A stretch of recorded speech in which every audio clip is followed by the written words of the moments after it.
Welcome to the Rim Brake Rodeo. We hope this video helps. In this video, I will show you how to replace your Honda Insight key battery. First, gather your materials. You will need a small flathead screwdriver and a new CR1616 coin cell battery. This simple task can save you a trip to the dealership and just a few minutes of your time. Let's get started by preparing our workspace and tools for a smooth process. Now, let's open the key fob. Look for a small notch or seam along the edge of your key. Take your small flathead screwdriver and gently insert its tip into this opening. With a slight twist, the two halves of the fob should begin to separate. Be careful not to force it, as the plastic can be delicate. Once open, you will see the circuit board and the battery. With the key fob open, it's time to replace the battery. First, observe how the old battery is positioned.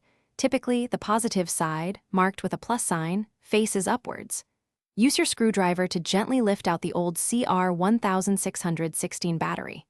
Now, take your new CR1616 battery and carefully slide it into the compartment, ensuring the positive side is facing up, just like the old one.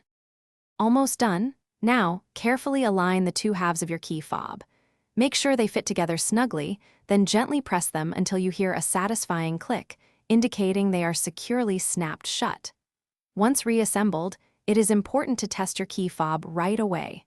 Try locking and unlocking your vehicle to ensure everything is working perfectly. You have successfully replaced your key battery. Thanks for watching. Consider subscribing if we helped you.